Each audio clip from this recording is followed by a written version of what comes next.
Comrade Kennedy, National Youth Leader, the Labour Party, you're welcome to Njenje Media TV. Thank you very much, Mazi, my brother.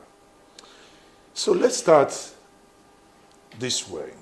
In recent times, especially last week, Nigerians woke up to see a man who purportedly says he is the new Labour Party chairman in the person of Lamidi Apapa. And we saw what transpired in court. And since that time, story has it that he has gone to a couple of courts in the north to get injunctions to do damages to the Labour Party. Obviously, that means since after that incident, there are still conflicts brewing up in the Labour Party. Would you mind taking our viewers down the memory lane as to the genesis of this conflict and the way out of this conflict? Well, thank you very much, Njenje Media, for the wonderful works you people have been doing, especially with the wide coverage you've given to Nigerians and both home and abroad throughout the period of electioneering and even this post-election period. The truth remains that Labour Party has become a beautiful bride, especially in Nigerian politics. The genesis of the crisis you are seeing today is simply, for me, I can say, is just people manufactured. It's people that manufactured this crisis, because if we are a family and one of us have an issue, it behoves on us to come together to see how we can resolve that problem. And but taking advantage of a perceived, assuming but not considering that there is a problem, but taking advantage of each other in terms of problem, assuming there is problem, is not going to be accepted. What happened was that someone took the party to court. Someone that we believe that used to be a member of the party took the party to court for a certain agitation. He has the right to do that. Then some group of people took advantage of that, of an order generated by another person to take the party, to break into the party and begin to distribute position. And the party resisted that, and today we're able to put that where it belongs. If Julius Abure was said to have committed perjury and forgery, it's not by order that you indict him. It's not an order that Julius Abure will be indicted with. He's going to be indicted with a judgment of a court of competent jurisdiction. An order is, ex parte order that was used on the party was so suffocating. In fact, the intention of the perpetrators was to suffocate the party, was to strangle the party. Because an ex parte order in a criminal issue is witch hunting. It's not actually the law. The law says that you must put the other person on notice. You must hear him. And today, what they obtained the order with, the final report has come out. The police report has come out. He didn't indict Julius Abure. The forensic report has come out. He didn't indict Abure. In fact, as I'm talking to you, the guy that took the party to court is running away. He doesn't want to come and defend the case again because the tides are now turning. Sorry, who took the party to court? One Eze Oko called Splendor. He came to the party, and the party asked him to go and work in Ebonyi State. He went to Ebonyi State during the time of primary. You know, we were not having candidates before the entrance of His Excellency, the record breaker, Peter Obi, you know. So he was asked to, you know, do the primary and become a placeholder. What he did was to sign his nomination and sign withdrawal. That is the normal thing to be done when you are in such a situation. He did it. At some point, when we had a very good candidate that the party wants to field, we told him, and he said no, that he has somebody in mind that he wants to run that election. And the party said, no, you have withdrawn. It is now the party that will select who will become the governorship candidate. And he insisted. And he messed up Ebonyi State for the party. He made sure we didn't show a good outing in Ebonyi State. Even after then, he took the party to court. And you know, we wanted to sweep this, you know, under the carpet. But since he's now gone to court, the party will take it with him to any point where he wants to take it. Because he eventually won in the via technicality, because him and the former national legal advisor connived. When they bring summons or invitations or notice to the party, they will hide it. They won't let the party know what is going on. So they used technicality and followed the case to Supreme Court and won. And then he now went to report Julius Abure for forging his signature. An accusation he cannot substantiate even till today. He has not substantiated it. He doesn't have evidence to show that his signature was forged till today. So this was the genesis of that crisis when he got he manufactured and maneuvered his way into getting an ex parte order.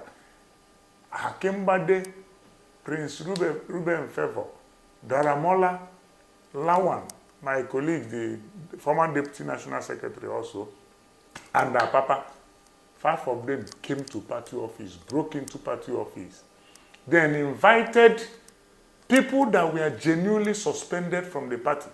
They brought Arabambi that was suspended. Arabambi was just a personal assistant on media and publicity to our national chairman, Julius Abure. He was suspended in December. He never worked for the party. It was so clear, his picture with Apapa Abiodun, where he supported the APC in 2020 general election, both in presidential and governorship election, was so clear. It's on public space. They invited him, invited Irabwe, that was suspended from the party since October 2022. They brought them and then distributed position to themselves the same day, and they decided to factionalize the party. And today, they took it further. You know, we raised an alarm that these guys wanted to withdraw our presidential candidate case from the appeal court, from the tribunal. People took it lightly. They went to Port Harcourt, went to Edo, started withdrawing cases of our candidate that won election. Every Nigerian knows that we won election in Rivers State. In fact, it's assumed that we won both all the parliamentary elections, senatorial, House of Reps election in Rivers State, you know. But the man there who wanted to thwart, who has been willing to thwart democracy, fought it and made sure he declared people he wanted to declare. And now, using Akimbade, our former legal advisor, to withdraw cases of our people in court. We raised an alarm when they started writing this letter. The same thing happened in the tribunal, where Apapa came. The first day he came, he made sure that Labour Party never had the representation at the appeal court, at the tribunal. The chairman of the tribunal had to step our representation down. The next time he came with a senior advocate, one senior advocate, Omamada Abuchi, you know, Sam, to withdraw, to take over proceedings, to take over representation of the Labour Party. But we were happy that that day, judiciary now stood up and showed what they are made of by telling the man to either walk out or he sit down and observe, because he doesn't have the right to come in an open court to request for a case file when he knows what to do. And I think Nigerians responded to Apapa that day he came to the court. You know, it's believed everywhere that he was paid to be doing what he's doing. If not, I know them personally. They used to be my colleagues. We had personal interactions, and I know their capacity, I know their competencies, all of them that are in that mess now. And each time they visit Abuja, most of them sleep in the party office. Most of them can't afford hotel, because this is a comradeship kind of political party. It's a party for the masses. It doesn't have money to flaunt around. So some of them that can afford 10,000, 15,000, 20,000 accommodation will go and look for accommodation. Majority of them sleeps in our party secretariat. But today, they are now sleeping in the best apartment in Abuja. They are now flying private jets. They are now using one of the recent SUVs. That is what is carrying them around in Abuja. So I think the foundation is that people were manipulated to work against the Labour Party, and we have seen their stock in trade. Thank you very much for taking us down the memory lane of what has happened in the last couple of months. Now, the question is, do you think that these crises will be resolved anytime soon? Or do you think it's resolvable at all? Or you think these men are bent on destroying the Labour Party without finding any solution? Thank you, Mazi. I'll take it from there. These men are bent on destroying the Labour Party. I don't see them as people that actually want the problem they created to be resolved, because they created the problem, and I think the whole thing has been resolved. You remember that we had a NEC meeting in Asaba. In that NEC meeting, they were suspended. NEC have suspended them, and it's supposed to be a family affair, but they never wanted it to be a family affair. They took it to the public. If you look at all what they were doing, they buy the media, they publish anything they want to publish. They were parading all manner of order and all manner of accusation against the party and against the national chairman. And now that they have seen that they have got to the end of the road, because actually they've got to the end of the road, there is no other way that they can move, because the game is over as far as we know. The court messed them up. Even the court where they got an order for Julius Abure to be restrained, the same judge was reprimanding them. That he gave them an order does not mean that he said they should go and take over the leadership position of the Labour Party.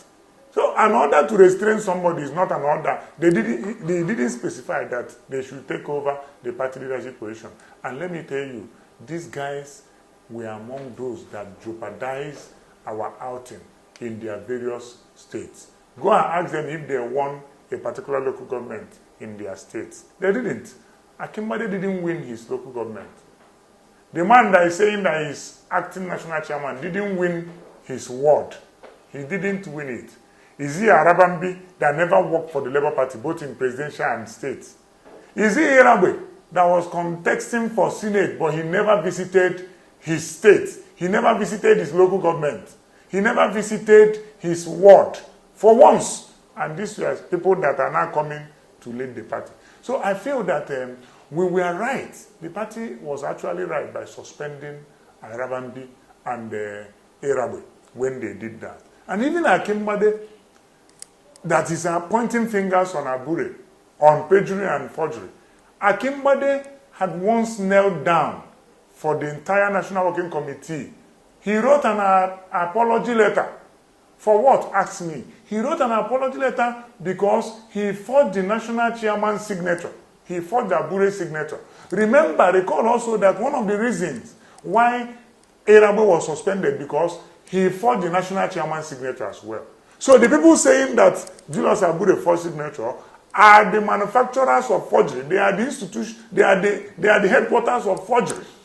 Irabwe forged the national chairman's signature. Akimbade one was international forgery because he used the national chairman's signature to write people in the U.S. He forged the signature and wrote people in the U.S. So to resolve this, the party have done what they are supposed to do. The party have suspended them. And again, the suspension by NEC stands because NEC is the highest decision-making body of the party, of the Labour Party. And in Asaba, they were suspended. You saw what His Excellency, our presidential candidate, said during their Rise TV. He never gave them credibility. He never gave them this thing. He said it, that he doesn't recognize Apapa as his acting national chairman because due process. PO is a man that is known, very noted with implementation of due process. When these guys came to hijack the party, they didn't consult the leader of the party. As far as I know, the party have a leader now. The party have a man that made us prominent. Within 8 months, Labour Party became household name in the international community. How can you take such decision in the party without involving such a man that made the party become the beautiful bride? As far as I know, and I know that everybody believes that Peter Obi, the man Peter Obi, was the person that brought credibility to our party.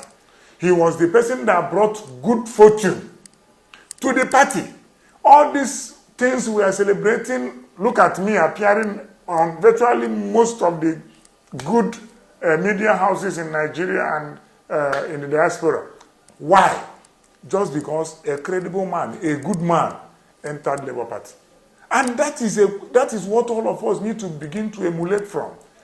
In the next 10 years, will people see you as credible as you are saying you are today? In the next 5 years, Peter Obi built his today yesterday when he was the governor of Anambra State. That was when he built the credibility that he ran the election with today. So let's begin to be mindful of what we do.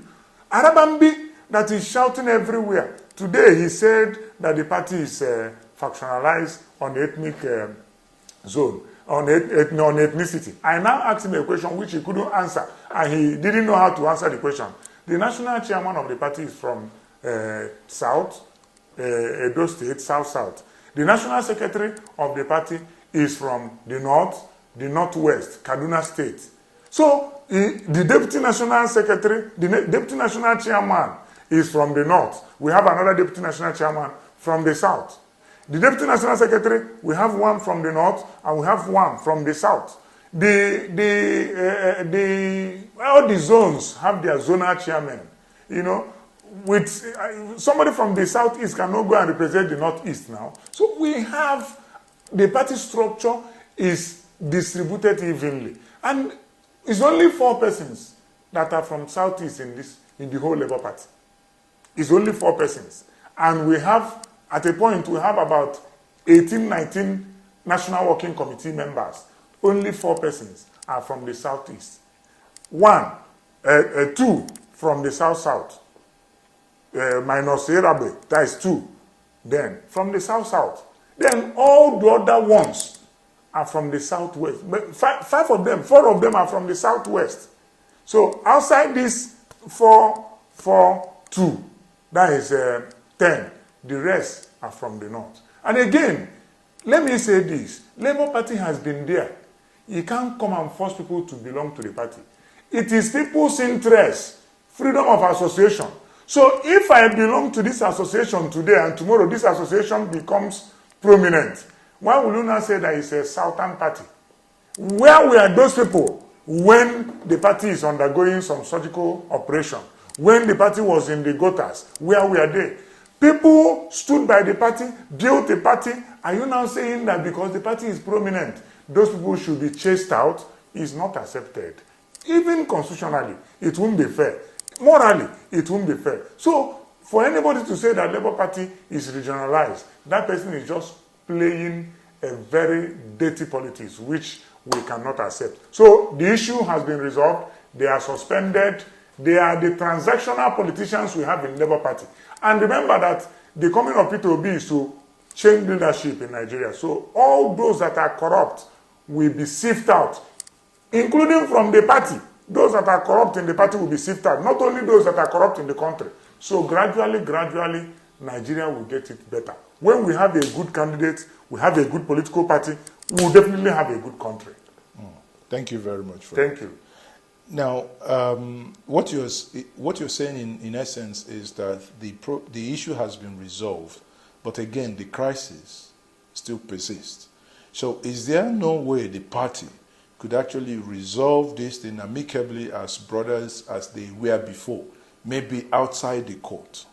Well, they've attempted, the Apapa faction have attempted to project to the people that they want to resolve outside the court when they were suspended, because they felt that is their end, and they wanted settlement outside the court.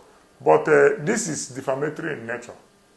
When this is resolved now, you say outside the court, do you know that the news, the publication about the forgery and perjury of Julius Abure have gone worldwide? Will they begin to repair what they have damaged? Can they make press statements or anything? The press statements cannot be as effective as the damage they have done. If they write like letter of apology accompanied with press statements, maybe the legal implication could be reduced, that where people will say, okay, this is reference to when they tendered the apologies and as to the things that they've said before. For example, if you belong to an organization, and that is where I feel Nigeria, we are too religious when it comes to sanctions, values, norms, and rules. We must, the way we cherish values, that same way we should cherish sanctions. We must be able to accept sanctions when it comes. If I default today and I am sanctioned, I will willingly exit the way. That is the truth. And Nigerians must have to begin to accept this. It's high point that people resign because they are accused and they know they didn't do what they are accused for. They resign, to show that they didn't do it. It's high time that people face consequences of their actions. So if they want to write an apology letter, they can write an apology letter and bring to the party, and the party can consider them to be members of the party. But as for their position, it takes the neck to reverse such decision. Okay. So, but does the Labour Party have internal dispute settling mechanism? Of course, and that is the reason why they were sanctioned, because they didn't follow that party internal conflict resolution mechanism. For example, how would they have gone to court with family affair, with family matter, when it's easier for them to approach the leader of the party and say, this is what has been going on, this is what we want to do, this is our idea about it. They didn't follow. Today, most of them are crying that PO is not talking, PO is not talking, PO is not talking. And I asked one simple question. Before you broke into party office, before you wanted to hijack the party, did you meet PO? Did you visit PO and say, sir, this is what has happened, how do we go about it? They didn't. In fact, they ignored PO because they were sent to fight Peter Obi. They were sent to discredit the party. They were sent to discredit Peter Obi and withdraw our case from tribunal. You accused the party to this conflict within the Labour Party of being part of a certain group, that they now use SUVs, they now sleep in five-star hotels. Do you have evidence to back this type of claim? Because I've read and I've seen people talk about this, but I haven't seen any evidence. Yes. They did a meeting, they had a meeting in Bauchi, and they flew private jet. In fact, the Arabian that was accusing me of certain threat against his life was the one that sent me the video of their private jet experience from Abuja to Bauchi and back to Bauchi. He sent me, so I will share the videos of their private jet experience with you. And of course, I know that most of them don't even fly when they want to come to Abuja. But today they fly around, with private jet.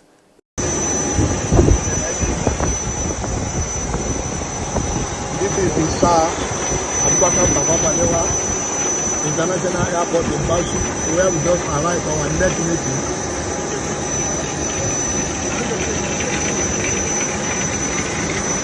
Today, May 2023, here we have our host, the National Vice Chairman, Northeast, Alabi Akali, National Women Leader, Northeast, we have the Vice Chairman, all of them, they are waiting for us.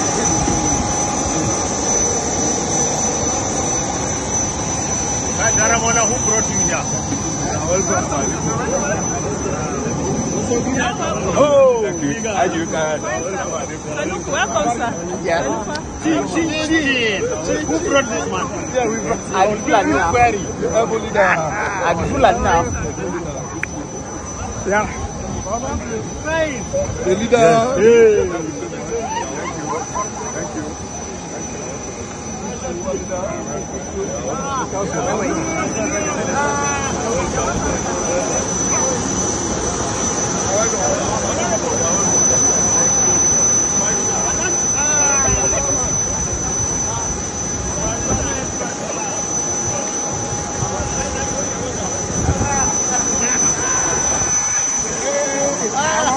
Well, This is the private charter jet that brought us Bauchi.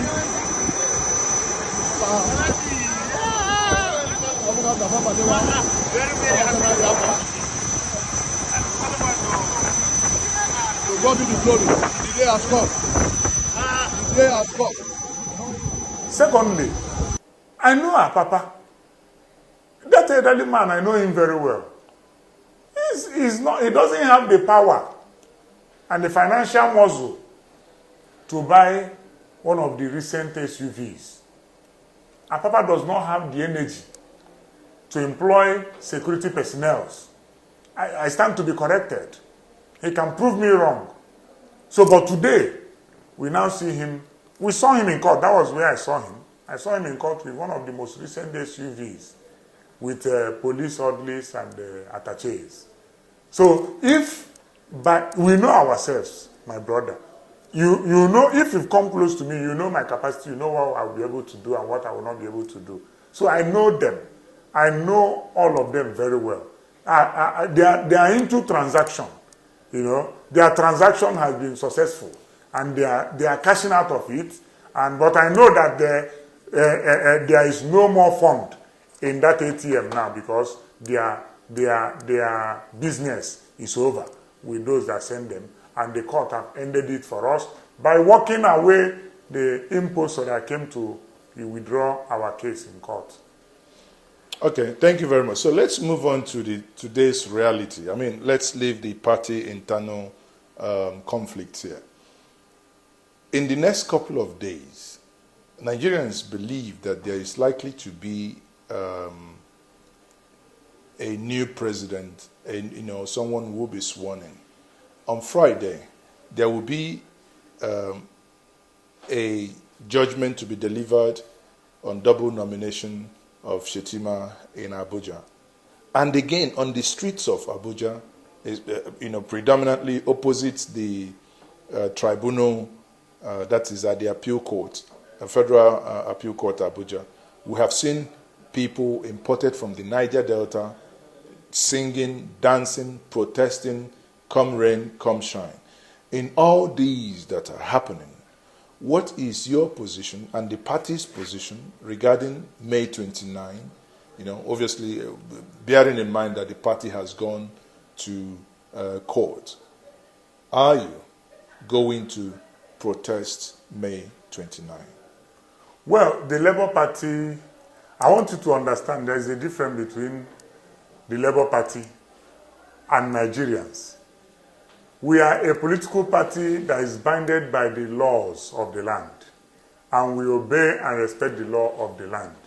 For example, after the election, Mahmoud quickly said we should go to court, and we have obediently gone to court. We are in tribunal. If it is by my directive and my wish, I would have said that they should not swear in anybody on pending the outcome of that tribunal. I would have suggested that. But because I'm not in power and I doesn't have that authority, I can never stop the constitutional process in Nigeria as a citizen. I am bounded by it. So I can never say that we will not agree that the swearing in should not hold. But if I'm to advise, I will advise that swearing in should find a way constitutionally to handle power pending the final determination of these cases in court. Because they are very viable and genuine cases. People are demanding that 25% in FCT must be looked into. It's a very serious constitutional matter. Because are you now saying that FCT does not have, their vote will not count? Is that what people are now saying? That FCT is like the electoral college in Nigeria. In US, there is electoral college. These are allied votes. FCT, if you cannot convince the voters of Abuja, that means you don't have anything to offer to the citizens of Nigeria. The best acceptance for anybody that wants to be the president of Nigeria is the FCT. because it's the Federal Capital Territory where you have the every part of this country is represented in FCT. So you must win FCT. Not even 25%. You must win FCT if you actually have good intention. And if you want to inspire Nigerians, you should have won the Federal Capital Territory, the seat of power. So these are constitutional issues. The qualification and the double nomination matter is a serious issue. The mutilations and all the violence in the process of the election during the voting, and even the mutilations and even the numbers that were altered are all serious constitutional matters. The beavers, IREF, and from EC 48 that we are not corresponding, they are all constitutional matters. By the virtue of 2022 Electoral Act, my good brother, there is need for us to review this election properly before we swear in any president. If we don't do that, that means we may end up, inaugurating an illegitimate government. And the world is watching us. I'm crying already because I feel that the world will be laughing at us.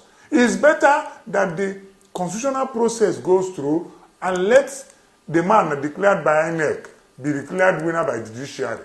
Then we can move on and do the celebration. Look at 5 days to swearing in. People are protesting that the mandate of the man that won the election should be supported. Man, if you won an election, will people now be asking for your mandate to be recognized?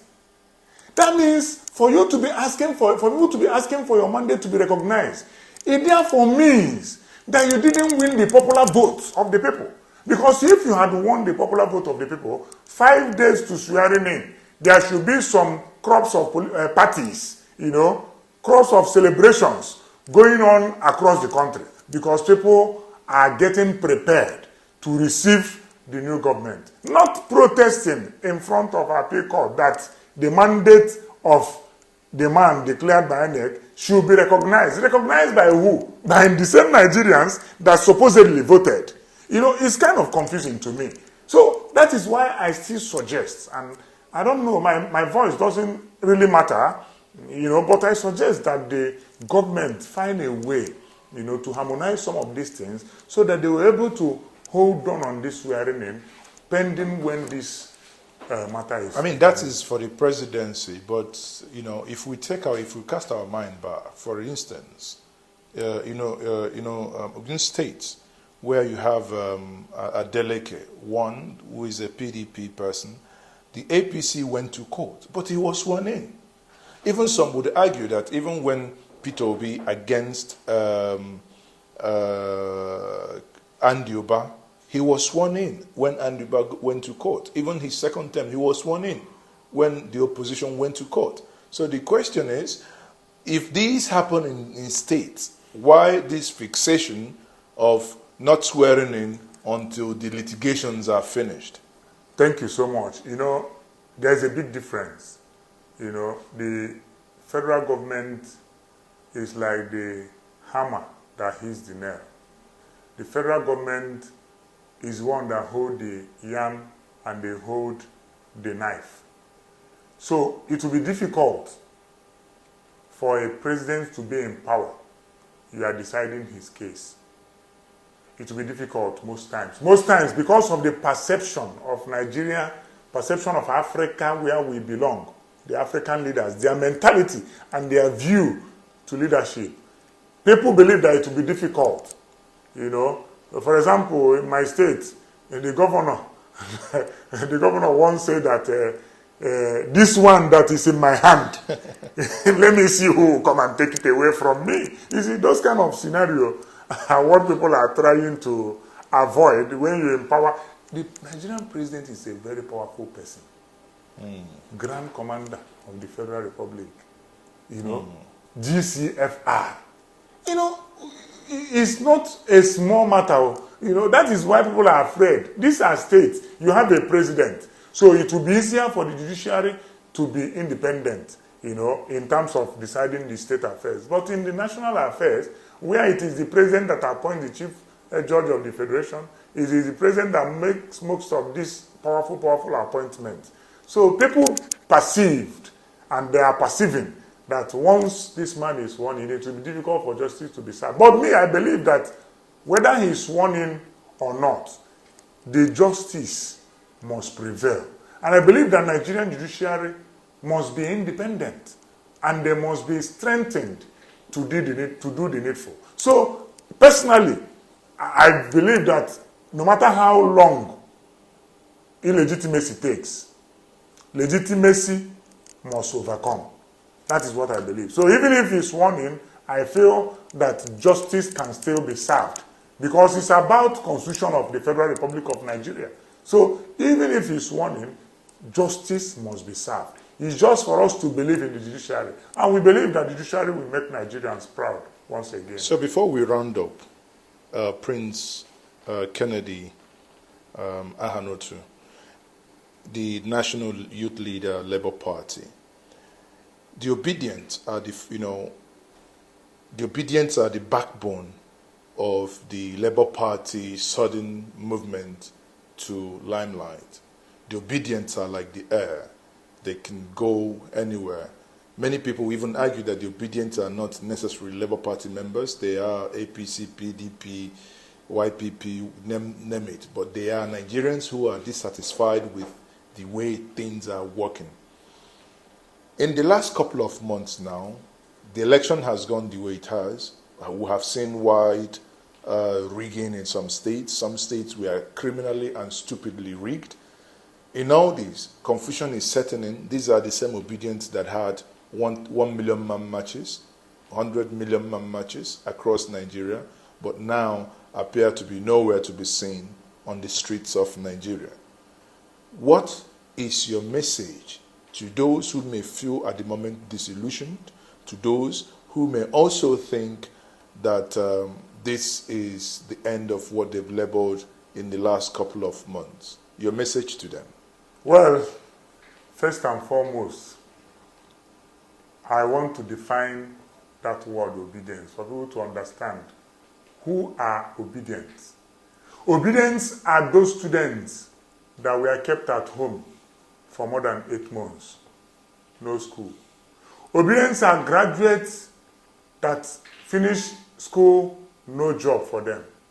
ObiDients are young men and women from this country that are in the diaspora, in other man's land. They are not happy they are there. It's because the system in Nigeria is not working. That is why they are where they are. ObiDients are the retirees who doesn't receive their pensions and gratuities.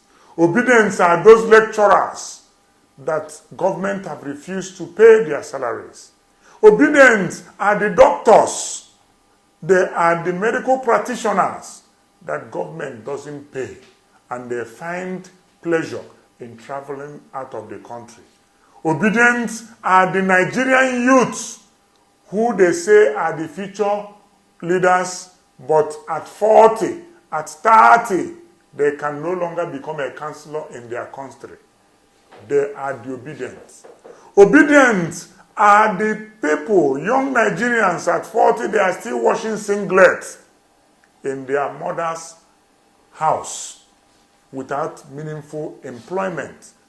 ObiDients are the younger Nigerians that the bourgeois, those who have destroyed and damaged our commonwealth, are using as PAs and SAs and TAs. Those are the ObiDients. The clerks in the courts, they are the ObiDients. Those cleaners you see that does not have future, they're only interested in what they will eat each night, they are the ObiDients. I want to remove my cap for this set of people, for the level of achievement which they have gotten with respect to 2023 general election. I doff my cap for them because for the first time in Nigeria, they decided to throw away their region, their tribe, their religion, but to support a candidate that is credible. It's not as if they love Labour Party so much, but because they love the man, Peter Obi. Majority of them, disobedient, are not members of the Labour Party. Majority of them are even from the opposition political parties. We have so many of them from the APC. We have so many of them from the PDP. We have so many of them in the diaspora. For the first time in Nigeria, people were using their head and resources. People in the US, people in the UK especially, who work hard to earn. Not in Nigeria that somebody will be riding Mercedes without having a business. People ride big cars in Nigeria. There is no single shop. They are not working in government. They are just girlfriends and boyfriends to a governor or to a minister. And that has qualified them to ride cars that will take somebody working in government 5 or 10 years to buy. Disobedients have done wonders in 2020 general election. And I want to thank them. You ask me why are they no longer making the level of this thing they used to make. Yes, many of them have lost hope in Nigerian politics. INEC gave them hope. INEC told them that election will be transmitted. INEC told them that beavers will work, that it will count. And 2022 Electoral Act gave them hope. You saw that many of them were tearing their international passport, destroying their voters' card. It's quite unfortunate. I want to thank them for standing in the gap, for standing and saying that Nigeria must be better. I want to thank them for their commitment. Many of them that invested money, many of them that came down to Nigeria, and Mazi, you are among those that came down here and you spend months. You've not seen your children because you want Nigeria to work. And you have been here making sure you project all what is going on to the world. These are sacrifices that the youth made in 2023 in order to take back their country. But our fathers still yet rejected that effort, refused us this opportunity to take back our country. I used to say it, if I have a son that is up to 20 years, as a father, he cannot drive me and my wife to church or to mosque. I am a failed father. All of our leaders in Nigeria that are 70 years and above, that cannot give us chance to handle leadership in this country, they have failed. I don't care who it falls under, but those of them that are above 70 and they are still agitating, to me, they have failed. So I want to thank the obedient. I want to appreciate them for their effort, for standing in the gap, for fighting, for voting, for defending their vote. During the course of this election, all manner of music came out. LUP 75. That is because in every polling unit, Labour Party was winning. Labour Party won virtually. If you ask me who I go ask, how INEC declared this result, I don't know who to ask. Because my polling unit, Labour Party won with big margin. All my friends that I called from the north, from the west, Labour Party won massively. So where did INEC manufacture the result that they declared? That is the question. But for obedience, we will not give up. We own this country together. This is not even the time to consider giving up. This is not even the time to leave the streets. This is not even the time to leave the country for them. We will continue to fight those who have refused to leave this country for us. We will continue to fight those who are dividing us along ethnic lines, along religious lines. For somebody like me that went through a BU area, majority of my friends are Northerners. I don't have any issue with them. Why will our leaders be making us feel that the Northerners or the Southerners are our problem? Obedience, we have come out, we have come out. Even if it didn't happen now, it will happen later. We can't go back. You can't leave this movement that you've started. You cannot sleep. You cannot slumber. I want to encourage you. I want to congratulate you. I want to inspire you to please don't leave this movement that you have started. You have done proud this nation. The international community are proud of that name, Obedient Movement. Recall that they said that you are just 4. that you were just tweeting from a room. Today, by your support, Labour Party have produced 36 House of Rep members and more are counting. 8 tangible and quality senators and more counting. A governor and more counting through the tribunal. And a president in the waiting. You deserve an applause. You are the champion. Forget about what Wike said. You are the true heroes of 2023 general election. The ObiDients are the true heroes of 2023 general election. I salute you and I want to thank you. And please, don't leave this movement. You have started a movement to rescue and restore Nigeria. You have started a movement to take back the country into the hands of the youth. These men that are holding us in ransom, these men, when they were 35, how old was Ahmed Bola Tinubu when he was governor of Lagos State? Can somebody of his age be the governor today? How old were they when most of them, at 29, Gowon was president of Nigeria? Where are the 29-year-old, young, credible, educated, wise, knowledgeable, exposed Nigerians? Where are they? Why can't we give them the opportunity to take back leadership, to take the leadership, to spearhead the leadership of this country? In conclusion, I love you, ObiDients. I cherish my knowledge of you, and I respect you. And once again, I salute all the ObiDients, home and in the diaspora. May God bless you. But remember, don't leave this movement for them. We will continue to demand for the right thing to be done in Nigeria. Thank you and God bless you. Thank you very much, Prince Kennedy Ahonotu, the National Youth Leader, Labour Party. This is indeed a very fine place to anchor this, and thank you very much for being my guest here at Njenje Media TV. Thank you very much, my brother. Thank you. Thank you.